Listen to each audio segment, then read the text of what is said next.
Hey, how's it going? Welcome to my car. It's been a while. How are you?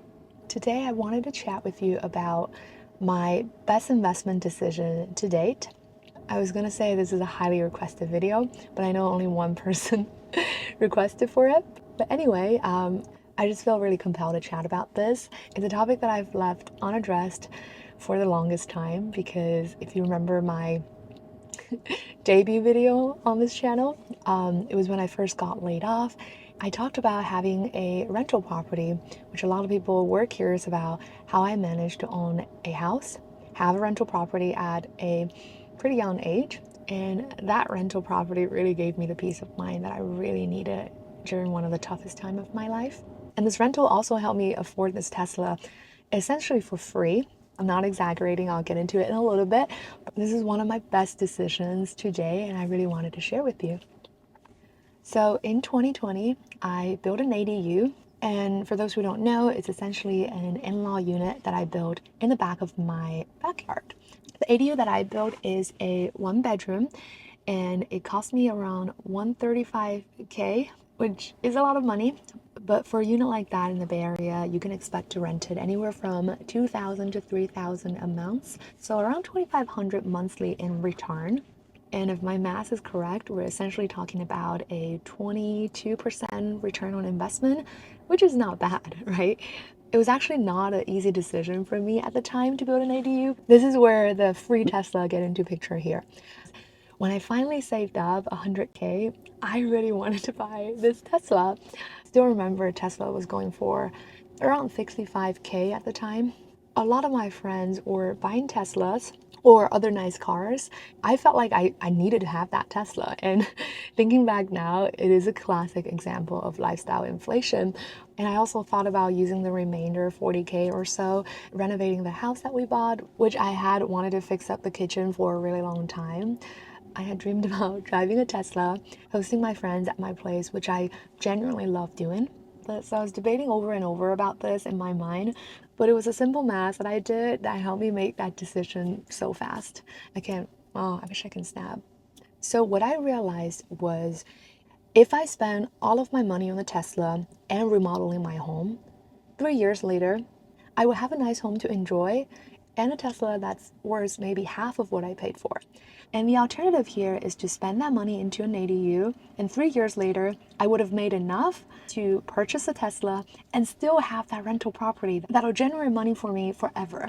And like forever is a strong word, but you get what I mean, right? And once I play out that 3 year scenario in my mind, it was a no-brainer that I wanted to build that ADU. It was honestly a ton of work for someone like me who's never done any remodeling or construction project before. But hey, I made it through. I had a ton of learnings. I would love to come back and talk more about that in depth if that's something that you're interested in. I have the entire process documented. If that's something that you're interested in seeing a dedicated video about, leave me a comment on YouTube. If you have any specific questions, maybe you're in the middle of a project or you're just curious and you wanted to do something like this, let me know in the YouTube comment section. I would love to chat and just help out as much as I can. Okay, so I have talked a lot about the what. I also want to spend some time talking about the why and my thinking process because that's actually what I get asked the most often by my friends. I was just at a party yesterday and I met a new friend. She asked this really good question. Why an ADU? There are many ways to invest your money. Like, for example, you can put it in the stock market. Why an ADU? I think that's a really legit question. When I first started investing, the stock market is where all of my money went. And there's nothing wrong with that. I would encourage anyone who's a little earlier in their investment journey to go straight to, stock. I don't mean stock picking and investing all of your money in Tesla, for example, but you get what I mean, right?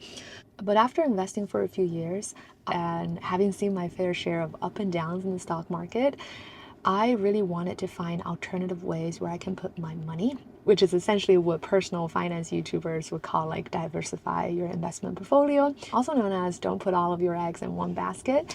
Real estate is generally where people go as the second option. And that's when I purchased the home that I live in now. Now, owning a real estate that makes sense, and I'll define what makes sense means, but bear with me for a second. Doing that in the Bay Area is not an easy task. What I mean by that is if you buy a house in the Bay Area, you're almost definitely paying more in mortgage to live in a house than what you would otherwise pay had you rent that house. And this is a dilemma that anyone who's purchased a property in the Bay Area or a high cost of living place will inevitably have to face. The way that I sort of thought about it, and I'm not preaching that this is the only way to think about it. This is by no means financial advice, okay? This is just how I thought about it. First of all, everyone has this dilemma, right? You could be jealous of someone who's purchased a home 10 years ago and they're in a much better spot, but that's not productive, right? Then I started to think about my strategy if I would own a real estate. One of the biggest differences between owning a house versus buying stock is how easy you can sell it, right? Basically, selling a house is still a hustle and it's not going to be as easy as selling stocks anytime soon, right? So I made the decision that if I purchase a property, I'm planning on holding on to that property for decades. Now, I know a lot of people are flipping houses, and there are probably many ways that will go opposite direction of what I'm describing, and I'm sure those are fine strategies on its own. It's just not a strategy that I wanted to employ. Now, with that strategy in mind, I knew the problem that I then had to solve was how do I generate more income that will cover the mortgage that I was paying? And that's when I started looking for properties that's easy to extend or easy to build a second unit. In that process, I had made my own assumptions, and yeah, I'm happy to talk more about this, but I don't want to bore anyone with these details. Maybe that's a topic for another video. Anyway, that's how I thought about why build an ADU would make sense. Now, all of that is just me sharing my thought process. I certainly don't think of that as the only way to invest and think about a problem. I'm actually genuinely curious if you've used a completely different strategy and thought about the same problem differently. I would love to hear about your story. If you're not comfortable leaving me a YouTube comment, you're welcome to send me an email or join my Discord server where we hang out and just chit chat. I think a lot of what I chatted about so far isn't dramatically different than what you might be hearing from personal finance YouTubers when they talk about compound interest. And please let me know if I'm the only person that struggle with this. But when I hear this concept explained, it's usually in the context of if you put in $100 today, you would eventually have $1 million by the time you turn 60. In my mind, I had always felt like, yes, I would love to have $1 million at age 60, but it's also a freaking long time from where I'm at right now, and I don't even know if I will make it to my 60s. I think this is what made my story really powerful, right? You saw in my example, a decision to delay gratification by 3 years helped me afford a Tesla for free because the money that I was generating from my investment paid for the Tesla for me. Yeah, I hope that makes sense. I think compound interest doesn't have to be a 25, 35-year thing. Even if you're only willing to let things compound for 5 years, that's still something, right? You might ask, well, why don't you let that money continue to compound? Why did you decide to purchase a Tesla? The answer is quite simple. I recently turned 30. I don't know why I'm mentioning this, but I was going to say I learned enough about myself and what makes me happy and gets me in a really good mood. For me, I don't think I'm the type of person that'll work myself to the bones and retire at 50. A couple of years ago, it's all about the FIRE movement, financial independence and retire early. I feel pretty strongly about this actually.